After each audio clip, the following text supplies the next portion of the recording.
Bonjour, une vidéo, je ne sais pas si je vais bien savoir expliquer. Il me semble, donc nous sommes le 25, je fais la vidéo le 25 septembre 2017, et il me semble que nous assistons ces derniers jours à la première mesure officielle de recul de l'islam. C'est pour ça que je fais la vidéo, ça me paraît être un bouleversement, être très important. Je me trompe peut-être parce que j'ai l'impression que je vais être le seul à en parler. Donc la Tunisie autorise les femmes tunisiennes à épouser des non-musulmans. Ça, les médias français en ont parlé, mais n'ont pas parlé, n'ont pas extrapolé, n'ont pas dit ce que cela sous-entend. Donc c'est là où je ne suis pas tout à fait sûr de moi. Donc vous avez le gouvernement tunisien qui vient d'autoriser les femmes tunisiennes à épouser des non-musulmans.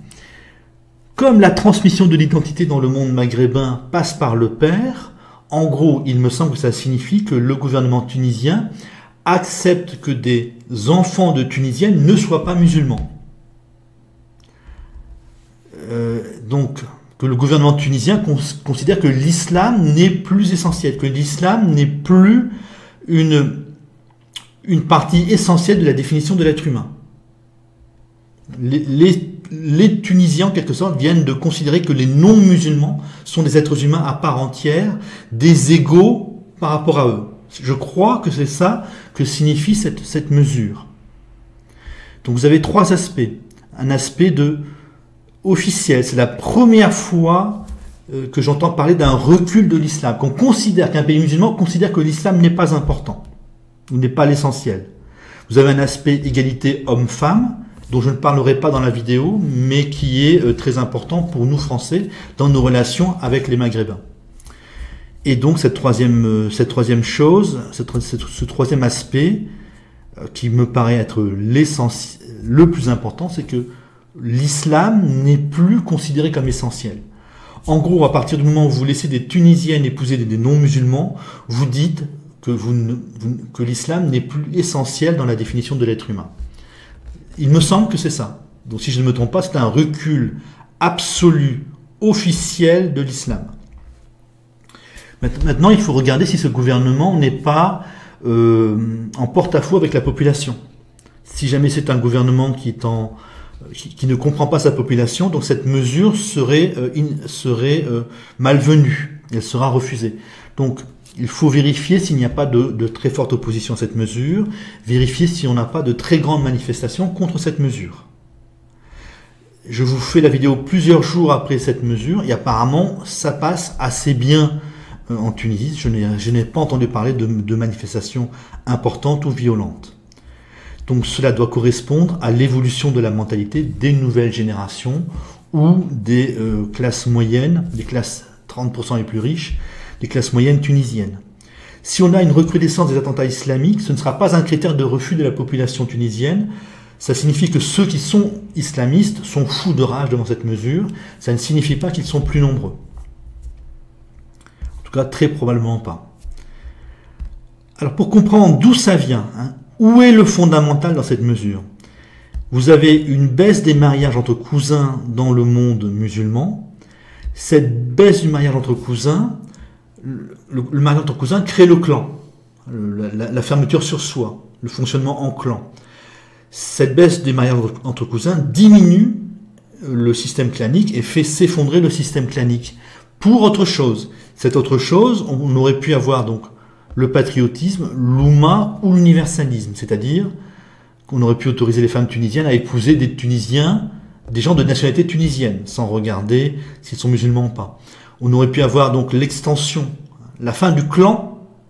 Ça permet donc au monde arabe d'appliquer l'égalité de façon absolue.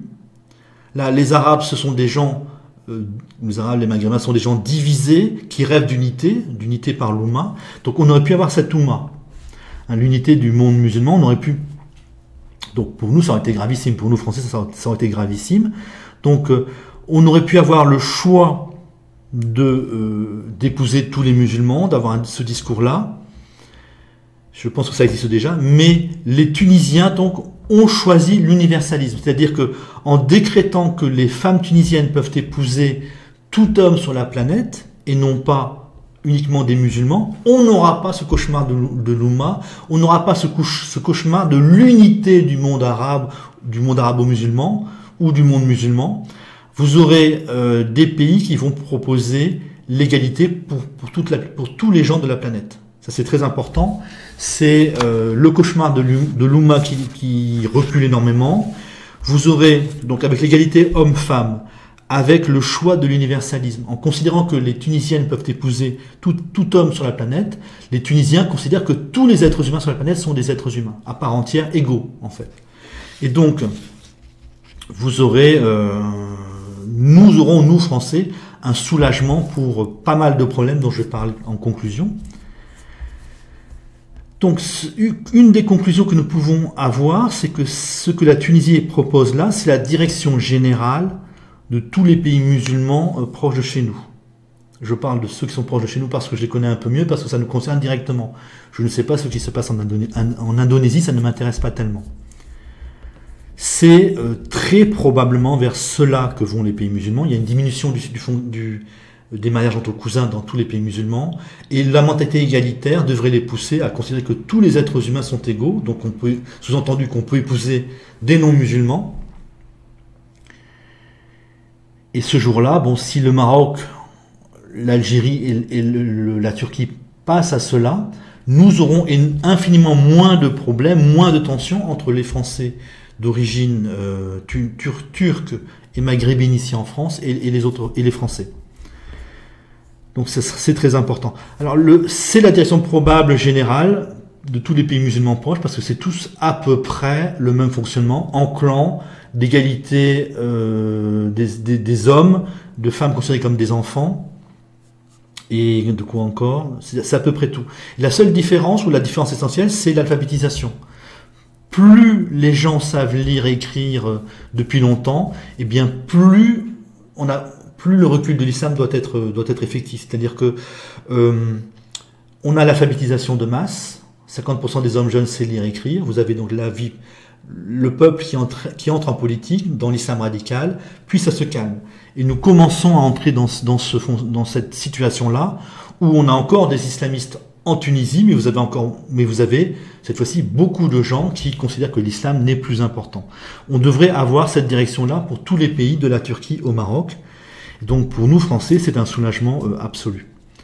En conclusion, je vous dirais qu'il y a deux aspects, le positif et l'insuffisant. En positif, vous avez le premier recul officiel, même si c'est indirect, de l'islam. Donc pour la première fois, un pays musulman déclare que l'islam n'est plus l'essentiel. C'est énorme, hein, c'est énorme, parce que c'est donc la direction probable de tous les pays musulmans proches de chez nous. Ça nous donne aussi des repères pour prendre des décisions. Si vous n'êtes pas un islamophobe hystérique ou un raciste, vous savez que dans 10, 20, 30 ans, le Maroc, l'Algérie et probablement la Turquie vont suivre la Tunisie. Donc ce vers quoi nous allons, c'est vraiment une fusion, une égalité. On va se considérer comme des égaux ici en France, et les Maghrébins vont nous considérer comme des égaux. La haine à l'égard des Français va diminuer énormément. Il n'y aura plus cette haine au nom de l'islam. Et donc nous aurons beaucoup moins de tensions en France, et nous pouvons anticiper, prendre des décisions en fonction de ce recul de l'islam, de ce recul du problème de l'islam. Nous aurons un islam radical, oui, mais nous aurons aussi de plus en plus des gens qui se diront, des Maghrébins qui diront l'islam n'est pas important.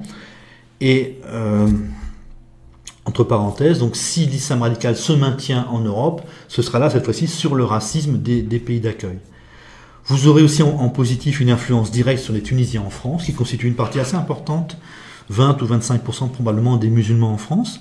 Donc avec eux, ça va normalement, hein, si je ne me trompe pas, les tensions vont diminuer d'un cran immédiatement. Vous aurez aussi en France le renforcement de tous les Maghrébins, les Français d'origine maghrébine et turcs qui sont indifférents à l'islam, ils seront renforcés. Et le camp pas forcément de la laïcité, mais le camp de on est ensemble, on va fusionner, on n'a pas à se coucher devant le racisme allemand, on n'a pas non plus à exterminer les musulmans, on n'a pas à haïr des Maghrébins ou des Turcs, parce qu'on va parce qu'ils deviennent assez proches de nous, donc ils vont vers l'égalité homme-femme, ils vont vers l'indifférence à Dieu, ils vont nous considérer comme des égaux. Donc tout ça est très important. Par contre, comme la Tunisie est un petit pays, et en avance, donc les autres pays qui nous concernent directement, l'Algérie, le Maroc et la Turquie, vont suivre, mais dans assez longtemps.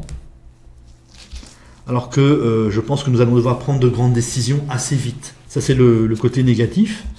Mais en gros, là, vous avez l'évolution normale prévue par Emmanuel Todd. Ce n'est pas l'islam radical, ce n'est pas l'islam, c'est l'alphabétisation de masse qui produit l'entrée des peuples en politique. Ça se déchaîne, mais on a fait pareil. La Russie, la France, les révolutions russes, françaises, anglaises et leurs guerres, c'était l'alphabétisation de masse. Donc, alphabétisation de masse, islam radical, puis ça se calme avec le temps. Donc, le temps passe et nous avons pour la première fois donc un pays musulman qui déclare que l'islam n'est pas important, et vous aurez toujours de plus en plus, avec le temps, de plus en plus de pays musulmans qui vont déclarer que l'islam n'est pas important. Donc on s'achemine vers une mort assez douce de l'islam, contrairement à nous, avec le catholicisme, ça a été le déchaînement au moment de la Révolution française. Donc une mort assez lente de l'islam, et je pense que notre intérêt c'est de bien vérifier ça. Je viens de regarder quelque chose sur l'Iran. Apparemment, les mosquées ne sont pas remplies du tout. Les jeunes générations rejettent l'islam. Et l'Iran est à 1,7 enfants par femme. Donc, si vous voulez anticiper, vérifier comment évolue la Turquie, le Maroc et l'Algérie, vous regardez leur taux de natalité. Quand ils vont être très proches de 2 enfants par femme et pendant plusieurs années, il est très possible qu'à ce moment-là, ils passent à des mesures montrant que l'islam n'a plus d'importance.